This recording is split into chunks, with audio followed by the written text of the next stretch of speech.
Welcome everyone to the 2020 AGM. Thank you for joining this presentation on Ringing Room, the newly developed program for virtual ringing. Allow me to introduce Bryn Reinstadler and Leland Kusmer from Boston. The floor is yours. Great, right. Thanks for that introduction. Yeah.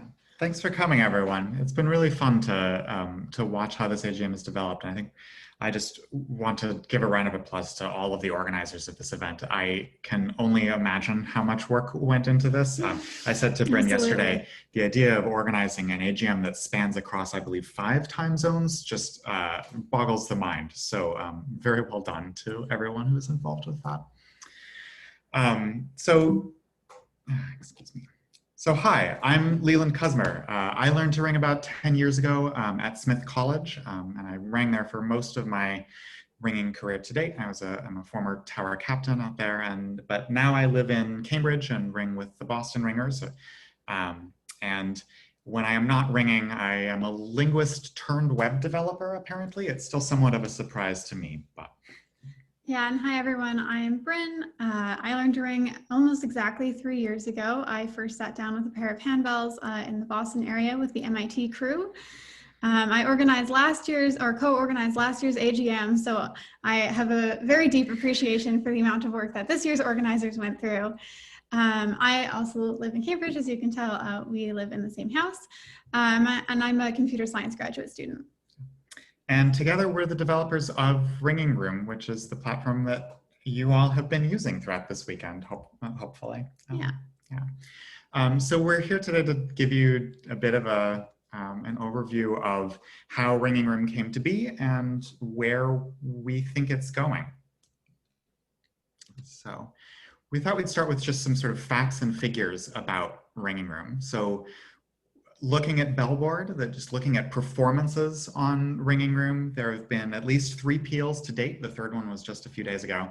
And then at least 356 quarters. It's a little hard to tally because people were inconsistent about how they notated them, but it's really quite a lot. And of course, that's a minority of the ringing that goes on Ringing Room. Really, probably the majority of what happens on the platform is just everyday practices with bands getting together and keeping themselves together as a community through quarantine. That's right. And we have Ringing Room servers spread sort of throughout the world. So we have the North American server, which we've been using throughout this AGM, but there's also servers in London as well as Singapore. And across those servers, well over 30,000 towers have been created by various ringers. By well over 10,000 user accounts. And of course, we haven't had user accounts forever, but I think that represents about an upper limit on the number of ringers who are currently using the platform. And then if you look just, people often, like for instance, for this AGM, will create the sort of, one-off towers that are just going to be used for an event. But if you look at how many towers have been used just within the last 30 days, you get a bit under 4,000, and then, a bit under 2,000, and then a bit under 4,000 users who have signed into their account sometime in the last 30 days. Yeah, so we estimate that between 10 and 30% of all active ringers have at some point logged into Ringing Room and given it a go. Yeah, which I have to say is just wild to us. It was such a surprise, and so much of the process of getting here was a series of happy accidents that we'll both talk a little bit more about as we go through. But yeah, and then just the last statistic that we have on this page is we have ringers from all around the world. We know that there have been people who have used Ringing Room from South Africa and New Zealand, and we know that the band in Singapore is using it, and many from Australia and Canada, and plus the US and the UK, of course. So yeah. So here we have a timeline of visits to Ringing Rooms. This is based on our analytics on the website that's just tracking how often someone comes to the page. The precise numbers on this are a little bit misleading. Sometimes people get double counted, but in general, this gives you an overview of the popularity of the site over the last few months. You can see there's a little bit of a cyclic nature to the graph. It sort of goes up and down, and that maps to weekends more or less. Saturdays and Sundays are less popular time to continue being on your computer. Yeah. As many of us spend the week on our computers working from home. but the big spikes that you see are going to be big practice nights generally. So Monday, Tuesday, Wednesday, and Thursday. Yeah, so we started work on Ringing Room. I went back and looked through our code base to figure out when exactly I had started coding, and the answer was March 19th of this last year, which was pretty soon after the last in-person practice here in Boston. We came home from that practice and just started wondering about how we were going to be able to keep ringing during quarantine, how we're being able to keep this community together. And I remember thinking, like, you know, we have simulators. Why can't we just have simulators that are hooked up to one another and then you can ring over the internet? And I went looking around to see if anybody had done this already and was a little surprised to find that there weren't any platforms at that time. My first idea, this is the first of the happy accidents of Ringing Room. My first idea was, oh, there's this platform called Able. It's the most used bell simulator software, and it supports external bells hooking into it. So then what we need to do is just write a little bit of code that makes your computer pretend that someone else's computer is an external bell, and when they press the button, your computer rings. And it turns out that while Able does have this capability, Mabel, the Mac version, does not. And both Bryn and I have Macs, and so that idea was just out. And so we cast around and eventually said, I guess we just have to make it into a web app. And that turns out to have been the best call. Yeah, I think that one of the great strengths of Ringing Room that we have sort of been slow in recognizing, but now emphasizes just how it's meant to be very easy for people to get onto, meant to be very accessible. And I think that a web app was clearly the right choice for that. We just didn't know it yet. Right. You don't have to download anything. You can use it whether you have a PC or a Mac or some other kind of computer. And the hope was, eventually we realized that this was the path we wanted to pursue. And the hope was that it would really be a simple thing that lots of people could use. Yeah. So the first quarter peal on the platform happened just 10 days later. This is two of us and then two other, at the time, Massachusetts area ringers. One of them has since moved away. And we rang a short quarter of Kent. Well, it was actually a somewhat long and slow quarter of Kent Major, but we got through it. The first version of Ringing Room was very bare bones. We're going to have some screenshots for you of a version that is even, several days on or several weeks on from this version. It was very bare bones at the time, but we wanted to have a quarter as the first publicity for the platform. At the time, we were still thinking that mostly this was going to be a platform that some of our friends would use to ring quarters. Absolutely. Yeah. Yeah, it had never occurred to us that people would want to,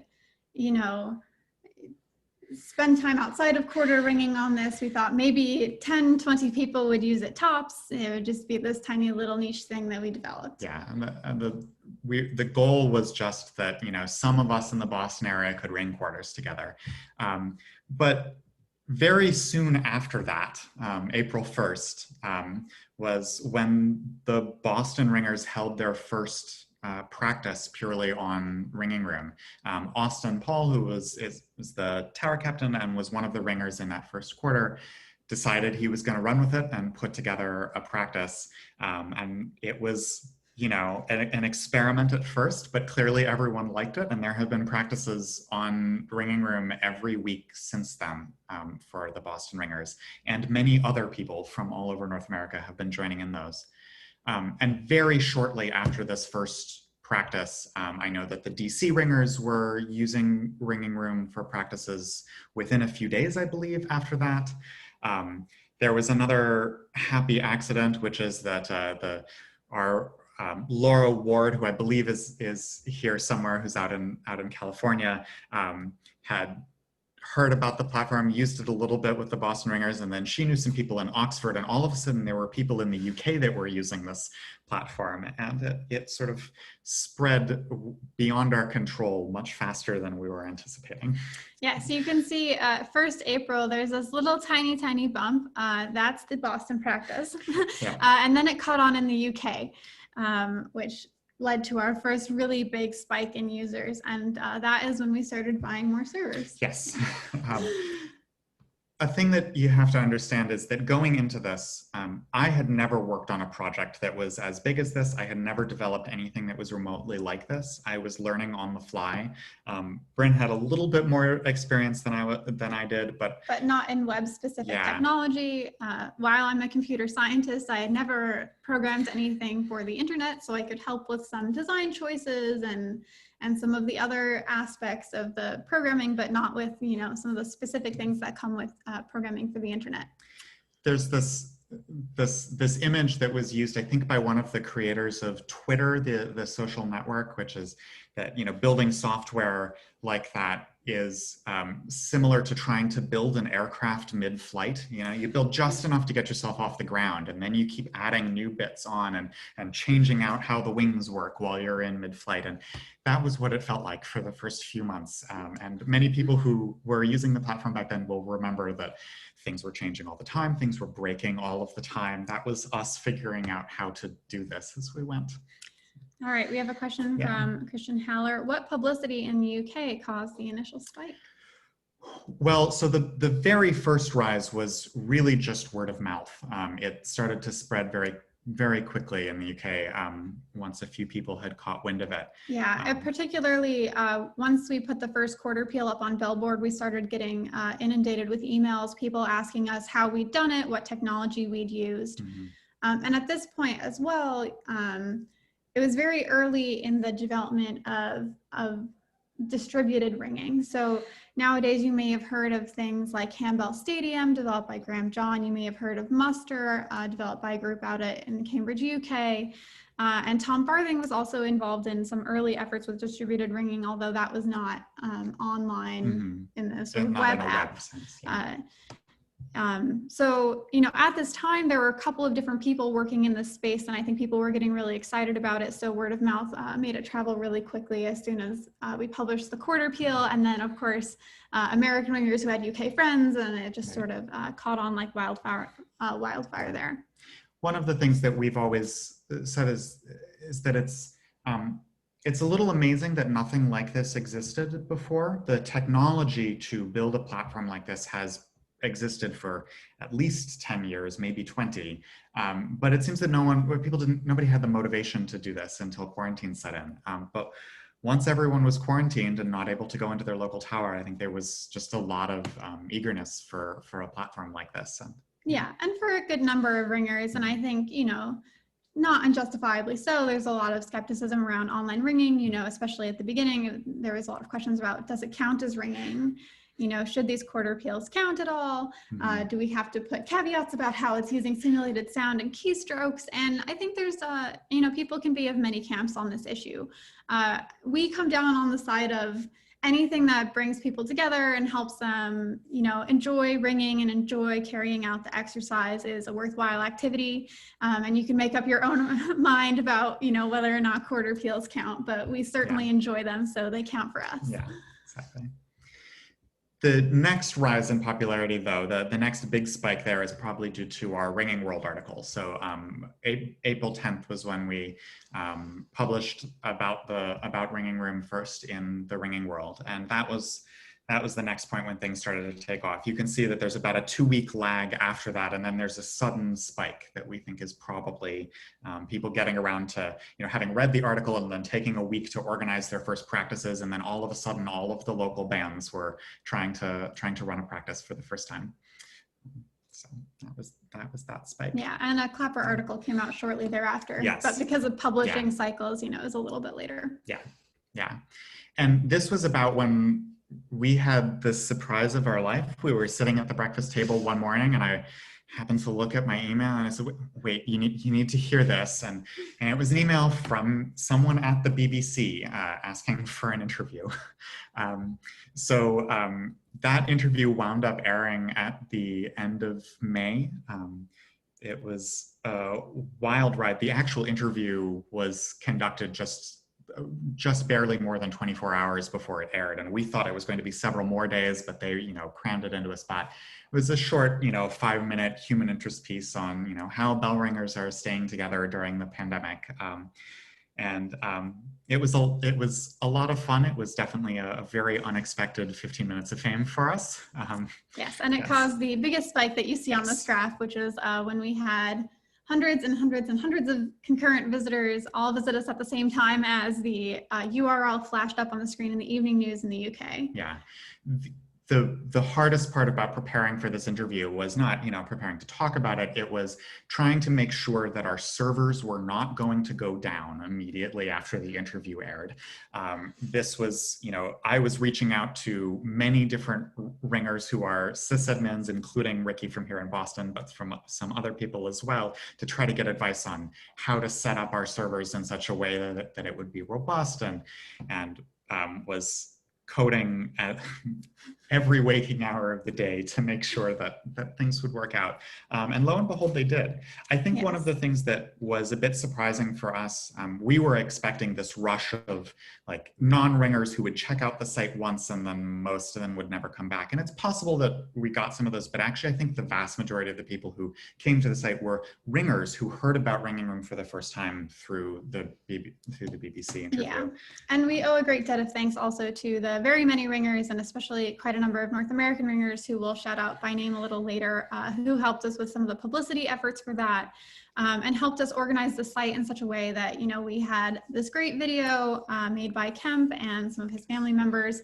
that helped us explain a little bit what Ringing Room was to people who were coming to visit for the first time. And there were a couple of other efforts along those lines, which we really appreciated. So another thing which I hope will become clear is that, although perhaps the initial idea and execution was ours, it really has become adopted by the great village of Ringing, and especially North American ringers have put in a labor of love on this project that we really, really appreciate. So it takes a village to raise a website. Yes, yes. The end of April and the beginning of May was when we first realized that we couldn't possibly test the site alone and started putting together a beta test team. We have a bunch of their names on slides later, and we're so grateful to all of you for helping us find all of the bugs. We know we don't always manage to fix all of them in time, but we're grateful nonetheless. Good. Great. Yeah, we're fine. Yeah. So we do have a question, which is from Paul, asking, how are the servers being sponsored or paid for? Do you want to take this? Sure. Yeah, so when we first started, everything was coming out of our own pocket. I mean, we were really lucky. When you only have one server and just one website, it's not too much money, but of course, things add up over time. We're very grateful to be supported completely by unsolicited donations, more or less. So we have a donate link up on the website, and we gratefully accept donations through that link. And we've been extremely, flattered and impressed and happy with the amount of support that we've gotten from ringers all over the world who are helping us support Ringing Room. So right now I'm happy to say that we're 100% funded by donations, and that looks to be continuing sort of for the future as far as we can reasonably see it. Have easily enough money to keep the site running for the next year and change. And donations keep coming in, and we're just so incredibly grateful. Such an opportunity. We're hoping to keep Ringing Room, free, as in no one will ever need to pay to use Ringing Room. We really want it to stay a community resource, and so we thank all the people who have been donating to help keep that a reality.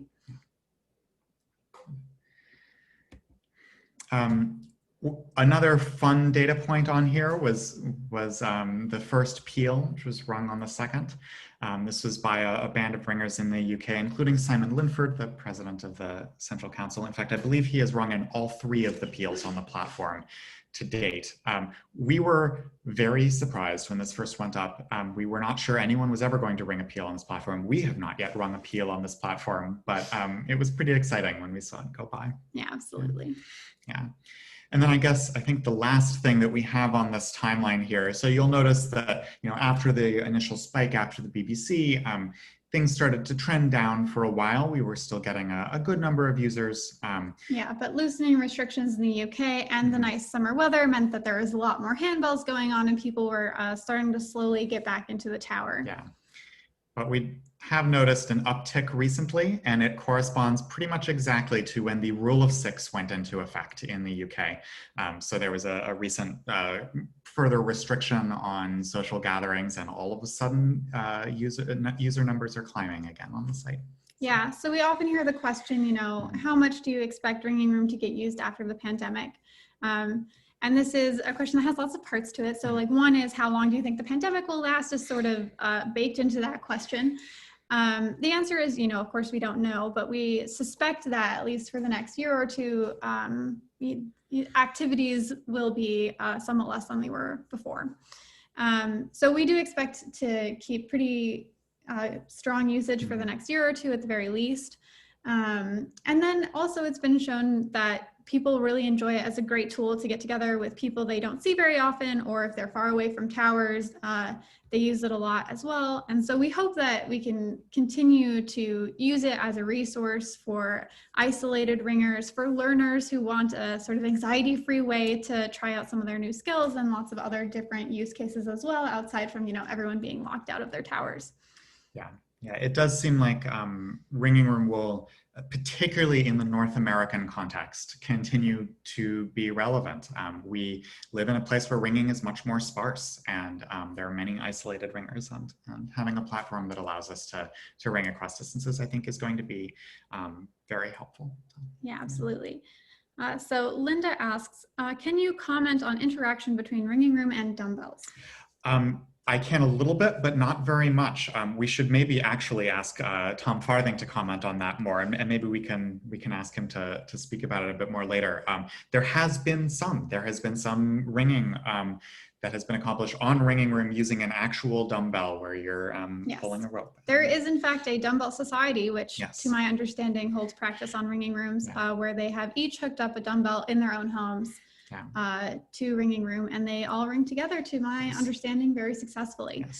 So Ringing Room interfaces with a variety of external ringing technologies, such as handbell simulators, including dumbbells, and you know, most other things that you can think of. Somebody has tried to interface it with Ringing Room. We have done very little on our end to enable this support. Many other people, including Tom Farthing and David Wilson, I believe, has contributed to some of this for handbells especially, and some other things, have created extra software to help link external sensors into Ringing Room. And so yeah, we can't take any credit for that, but it seems to be going very well, and we're very, very happy that we've been able to, that our platform has enabled it. Yeah, absolutely. Yeah. Good. I think actually, before we move on to the next slide, this is probably a good place to just pause for further questions. So if anybody wants to ask questions by voice or continue to put things in the chat, we can pause here for a bit. Yeah. Yes, if anyone has any questions, you may raise your hand using that function in Zoom, or just type question in the public chat. I'll give everyone a 10-15 second start because of technology.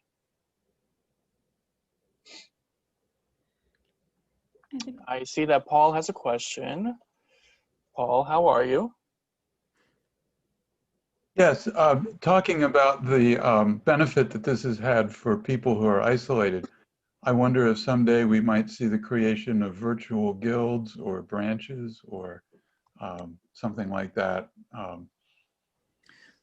We've talked about this a little bit. There was a brief while where we were thinking, oh, you know, that would be a good way to rally support around Ringing Room, would have an online guild, something like that. There are a number of other things that have filled some of those gaps. So in particular, there is the Ringing Room Take Hold Lounge on Facebook that was created by Laura Gooden, who rings in Australia. And that has been a place where people from all over the world have come together to organize distributed practices and distributed performances. And so I think that is filling some of the role that an online society might. Yeah, there's also been, particularly for handbell peals, there's already, for instance, the Guild of St. Colleen, I believe it's pronounced, that's for any handbell performance anywhere to be sent up under. So that fills a sort of different role, a more administrative role in terms of just bookkeeping for the ringing world and things like that. But yes, I think it's an interesting prospect. Yes, all it takes is a president and a treasurer to get started, as far as I'm aware. Yeah. So, Yeah. Miriam did ask, what is the UK Rule 6? But as you noted, it's the newly implemented rule about restrictions between social distancing in the UK. that's right. Alan The wanted, particular, oh, sorry, go ahead. no, continue. Yeah, the particular rule is that when seeing family and friends, you should meet in groups of 6 or fewer. So obviously this makes ringing on more than 6 bells not allowed, in addition to some other sort of tricky. And Alan just wanted to comment that my farthing thumb switches work very well in my ringing room. Great. Perfect. Good. Yeah. Yeah. So we're good to continue if you like. Great, I think we'll go on then. Yeah. All right. So now we're into the fun screenshots of early ringing room bit of this. So this was not quite the very first version of ringing room, but pretty close to it. Had a very different color scheme. It was extremely buggy, had very few features. The Sallies here were put together by Bryn, and the colors were chosen as the same Sally colors as the Church of the Advent here in Boston. Yes, which were also the colors of my alma mater, so that it all tied together nicely. But yeah, so in the original, there's no bell assignment, there was nothing. The user list was extremely buggy. What you see here are 2 users where I had to black out an entire list because they had all been sort of added one letter at a time. And there was no such thing as a login, so you just sort of made up a new moniker for yourself every time you visited the site. Yeah, we were really reluctant in the early days to store any kind of user information, so we didn't want to have user accounts if we didn't have to. And so, but this just meant that people were having to, retype their name again and again and again every time they came back to the site, and that was not very user-friendly. Another thing that, probably do a little bit differently if I were planning it now. When we first envisioned this, we thought that probably all towers would be like these one-off towers that we're using for this AGM. People would make them for an event and then go away and then make a new one the next time.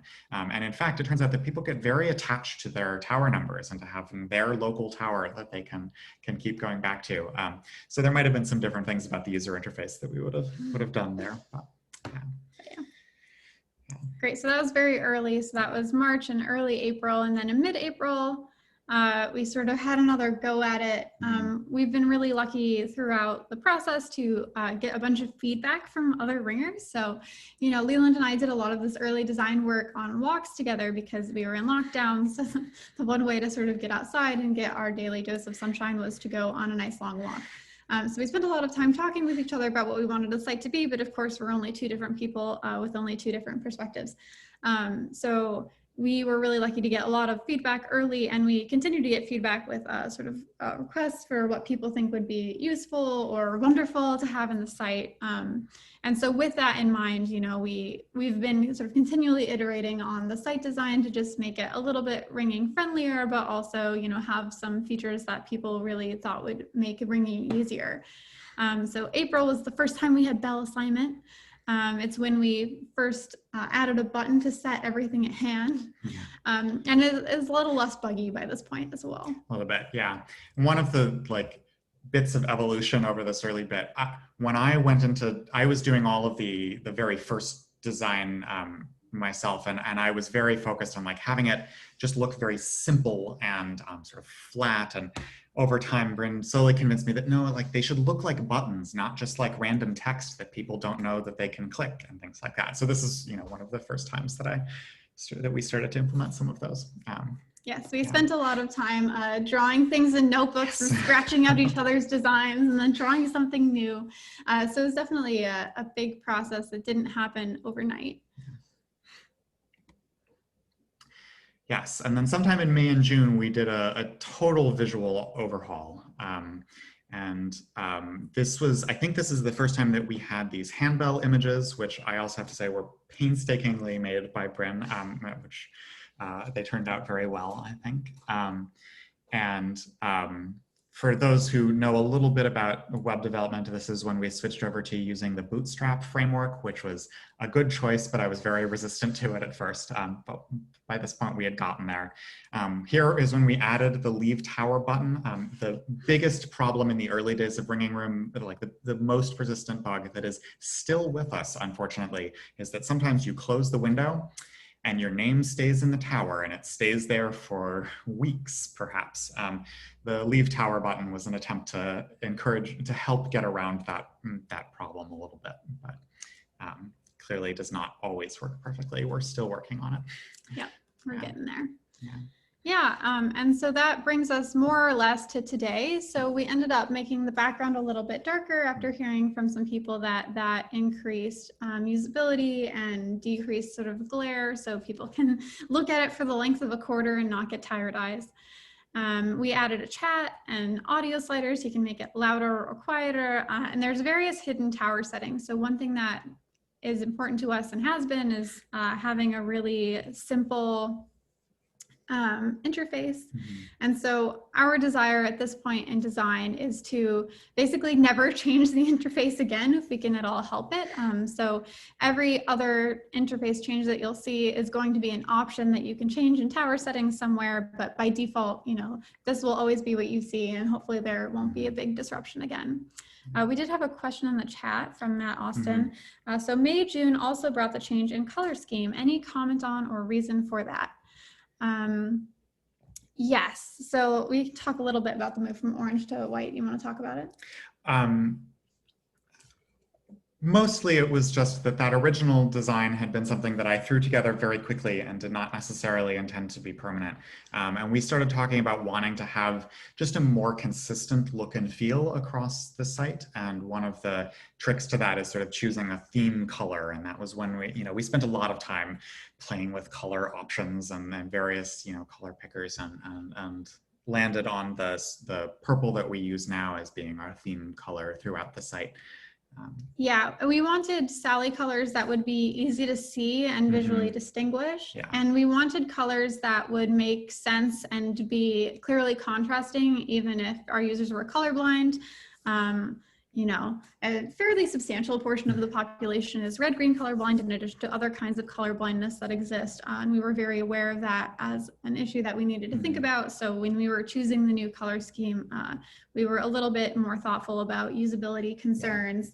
And then we just wanted to unify it across the whole site. So this is when we made our logo and sort of started taking a more conscious look at exactly what colors we wanted out there. Yeah.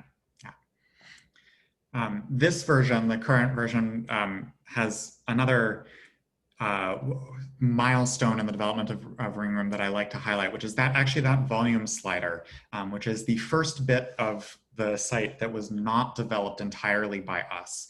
So while we have done the majority of the coding on this, and we like to make sure that we're, keeping control of the vision of the site on the whole, this is an open source project, which means that anybody with some coding know-how can come and contribute. And so there was a ringer in the UK who got in touch with us, who they code for a living and they wanted to contribute, and decided that this was the first project that they wanted to work on, and were able to put together this volume slider and incorporate it. And since then, we've had a number of other things, including something that we'll show you on the next slide that's coming up in the future, that have been built by people other than us. Yeah, so it's been really exciting. And the number of those collaborations has been growing over time, which has been really cool, because lots of people have sort of time and interest that they want to spend on Ringing Room, which has been very, very flattering and lovely for us as well. So next, we're just going to talk about one big new feature that's coming, which we're really excited about, and which again was developed in collaboration with a group in the UK. Yeah, so this is the future Ring Room. This is coming soon, hopefully in just a few weeks. There were a couple of people in the UK who have developed a Ringing Room bot called Wheatley. You may have encountered this before. It's a a bot that you can set up. You tell it what method you want to ring, you tell it what bells you want it to ring, and then it will, you know, pretend it's a simulator and ring all of those bells perfectly with you. And we know that people have already been using this in practice, but so far it's been sort of hard to get running. It's a thing that you have to run through the command line on your computer and sort of type some commands and see what happens. Right, so it requires some technical know-how right now, but we really wanted to incorporate it into Ringing Room to make it available for everyone who wants to use it as a tool, whether in personal practice or in bigger practices, or to fill in if there's an absence or anything like that. Yeah, but Ben Whitehorn and Matthew Johnson, who are the developers of Wheatley, have been working really hard over the last few months to incorporate Wheatley into our code base. And we're pleased to say that this all went out to our beta testers just a few days ago. There's still a lot of work to do on it before it's ready for everyone. But yeah, we're really excited about the kinds of practices that this will enable. Like Bryn said earlier, this is going to be an option that you have to go in and enable. You don't have to use it if you don't want. If you don't turn it on, you won't see it. But if you go into your tower settings, you'll be able to turn on Wheatley for that tower. And then you always have as many steady ringers as you need to ring whatever you want. You can just select type the name of a method. It will auto-complete the method for you. You can also just enter compositions from Graham John's website, Complib, and it will be able to ring that composition. Even if you haven't told it the composition, it will respond to calls that you make in app. So if you hit the B button to call a Bob, then Wheatley will respond appropriately and ring the Bob. We're very excited about this feature. Yeah, we've been wanting to build in a simulator essentially since week 2. We were like, this is something we're super excited about, but we know will take a lot of time. And indeed, it did take a lot of time, but not a lot of our time, which makes it possible for us to bring it to everyone who wants it a little sooner. Yeah. I also just want to spotlight one other big contribution that is coming to Ringing Room soon that was not done by us. I know that a lot of people, our general advice for using Ringing Room has always been, please use a laptop or a desktop computer, not a mobile device. We've just had very bad luck with getting these things to work smoothly on mobile devices. But there is an iOS app coming that has been developed by someone in the UK. And it is still in development. There was a beta a little while ago. My understanding is that he's gone a little bit back to the drawing board and is changing some things, but it's going to be very exciting when that comes out. Yeah, and then so that'll make it more possible to ring from your mobile devices with very, very little lag. So right now, I'm sure if you ring from an iPad or a cell phone, you see a lot of lag, but we're really, we're hoping that this app will decrease a lot of that, at least for iOS users. Yeah. We have another question in the chat, which is, can you talk about how Wheatley differs from Able? So in some ways they're similar, with the main difference being that Wheatley you can ring with other people in real life distributed over the internet. So you could have half the band assigned to humans who are, all in a variety of locations around the world, and half the ropes assigned to Wheatley, and be able to ring that. So it's a little bit like ringing with Able if you're in a tower and you have, a simulator hooked up, sensors hooked up to all your bells. I know that there's a bunch of other small differences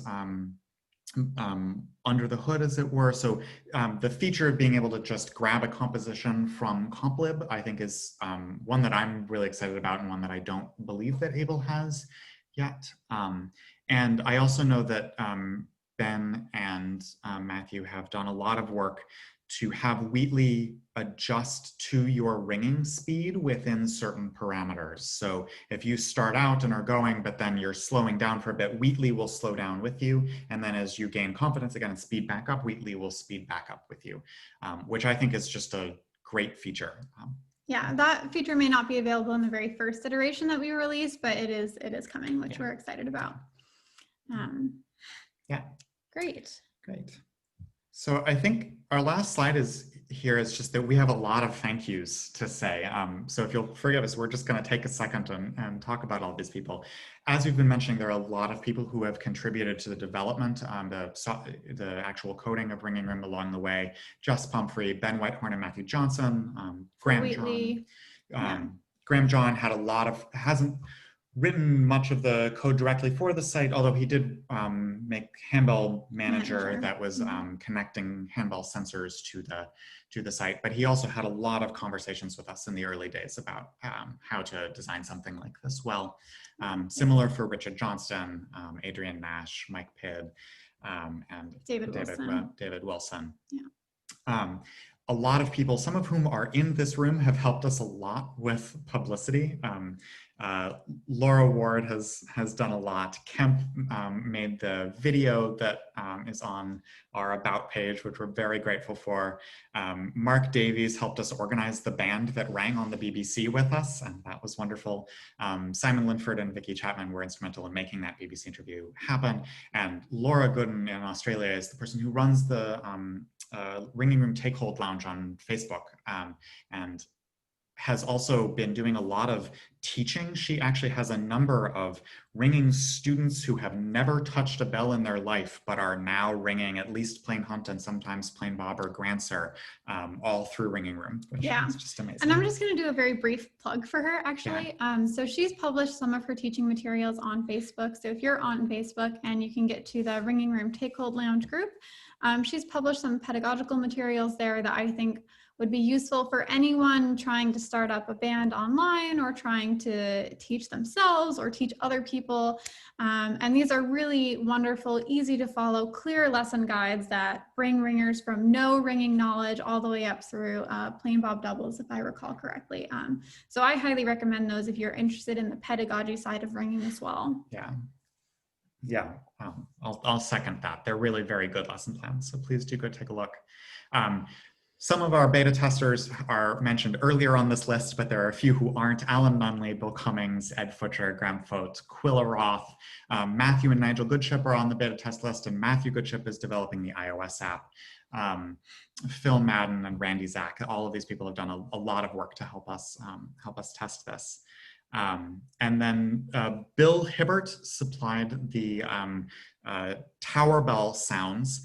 The handbell sounds are mostly my own handbells, but I only have 8 of them, and the extra ones were somewhat modified by John Schreiner to get those pitches. We're very, very grateful. And then I'm sure there are many people that we have left off this list, but thank you to you all. Yeah, absolutely. Yeah. Thanks to everyone. And really, this has been a great effort on behalf of basically all North American ringers. I feel like we've heard from a huge majority of y'all at this point, at some point during the process, and we're really glad to have brought this to the ringing world at large, and a lot of it has been, due to your guys' support. Perfect. So with that, I think we're just here to take questions and discuss a little bit for the rest of the hour. Rick, how are you? Let me find you.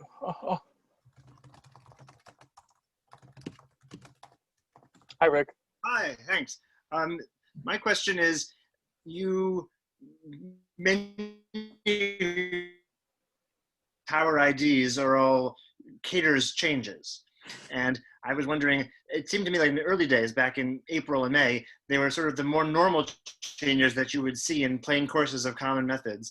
And nowadays, many of the tower, because there have been so many towers have been created, we're starting to get more esoteric changes showing up as tower IDs. So I'm guessing there must be some algorithm that you use to generate the tower IDs based on Grancer or Stedman or something like that. I'm curious. That is giving us a little bit too much credit, I think. So in the early days, they were actually completely randomly generated. So we chose caters because with the leading 0 in there were some programmatic difficulties.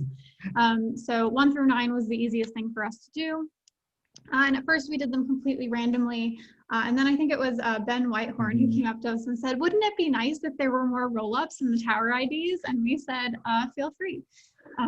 So right now it tries to generate the most musical change it can, and if it fails to find a musical one, it'll give you a random one instead. So yeah, not programmatically generated based on a method, but yes, there is a little more magic to the algorithm these days than there used to be. We've gone back and forth about expanding up to a higher stage or just allowing them to be random 9-digit numbers and not changes at all. But I think that caters changes gives us more than enough space. About 300,000 plus. Yeah, so. Yes, but we're 10% of the way there. So, Yes. you know.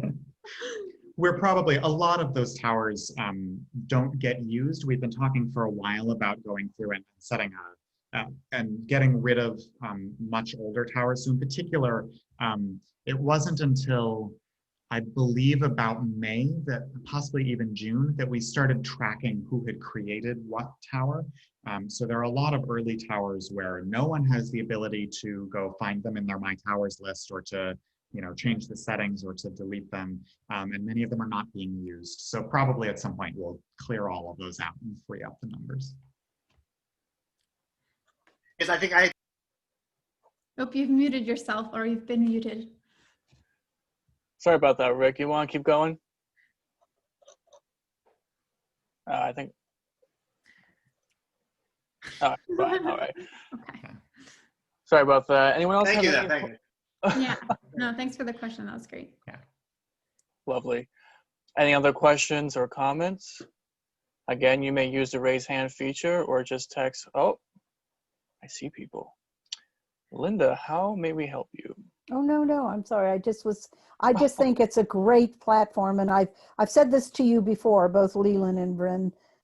Great. And it being someone in a isolated community far from bells, it has just changed my world. And I love it. And my husband loves it. He's not a ringer. So he wants me to ring now so that he can watch his French village videos on TV. So he's always saying, do you have any ringing to go to tomorrow? Which is such a change. So yeah. Oh, well, that's such a joy. Thank you. Yeah. Thanks for sharing that with us. We're always delighted to hear stories like that. It's one of the best parts of doing this, honestly. Yeah. So I believe we mentioned in the earlier part that we wanted Tom to talk about his interaction with the Dumbbell Society and what he's done. Indeed. Yeah, if you'd be willing. Hi, Tom. I'd be happy. Yeah, thrilled actually. Great. But yeah, and I was going to, besides the dumbbell, I was going to talk about my dumbbells for just a second. But Yeah.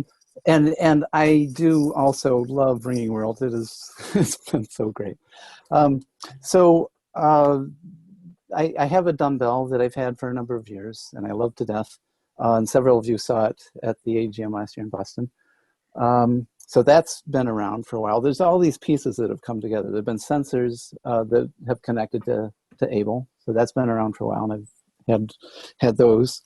And then Ringing World appeared, and Ringing Room appeared, and I needed a program to convert the sensor input to keystrokes, which after looking on Google wasn't too awful hard.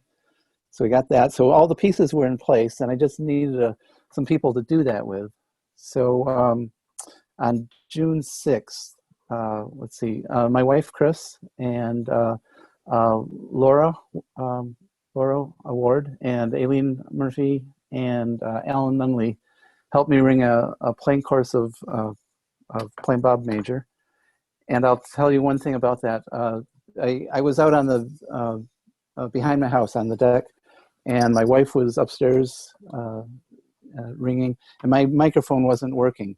At the end of that playing course, and we recorded it on Zoom, and at the end of the playing course, you hear this very faint woohoo, and that was me, because I was thrilled. It was really great. So I knew it was possible. I thought it was possible, and then I knew it was possible. And it, I think, it wasn't terribly difficult, was my thought, as long as I just paid attention to counting and where I was. I've run with other people in the Dumbbell Society that are kind of wanting a lot of rope sight input, and they're just not going to get it, and they are struggling because they can't get that, and they're trying to find ways to get that, and it's never going to happen. But if you count and put your bell in the right place, I found it's not that hard. So I hope lots of other people do that. In August, I think 14th or so, we rang a quarter peal with some, I rang a quarter peal with some folks in England, and everybody was on a dumbbell. So we proved to ourselves that that was possible. So, and I hope other people do it, because it's doable and opens up a whole new world, you know. So and let me show you the dumbbells. And Bryn, I am so I figured out how to use these with Mabel, and I'm so glad I didn't know about that until you figured out ringing room. So but I don't know if you're going to be able to see this, but they're just switches, and I've got my thumb comes up for a hand stroke and comes back down for a back stroke. So I get a very realistic feel to me that, you know, and it's a lot easier than ringing with the keyboard. So that's my deal. That's great. Great. Yeah, no, thanks for sharing your story. And yeah, I know it's been really inspirational to see the dumbbell groups going wild. Yeah. Handbell ringers and tower bell ringers alike, sort of everyone getting together. Yeah. And one thing that we've heard over and over again from many tower bell ringers who have, you know, come to Ringing Room is, oh, I actually have to count my place here. This will help when I go back to the tower. So that's been fun to see. We have one last question. Hi, Matthew. That actually gets right into the question I was about to ask, which is, I feel like if you haven't rung much online, it's easy to imagine some things that you might feel like you're lacking, like rope sight, or, you know, the physicality of moving your hands up and down.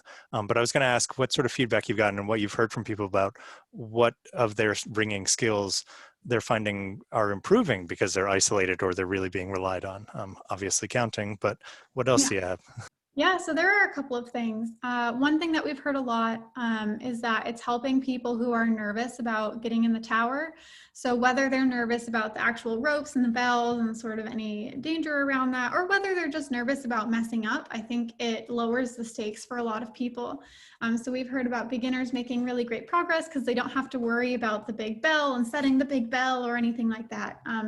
And also ringers who are just making progress because they can practice with, you know, the friendliest band that they can scrounge up out of all of the internet, who can help them through various things without judgment and without fear of sort of letting anyone down. You know, it's not the case that you only have Ringing Room for 2 hours a Wednesday and it really needs to be good ringing, right? You can practice on it whenever and it doesn't bother the neighbors.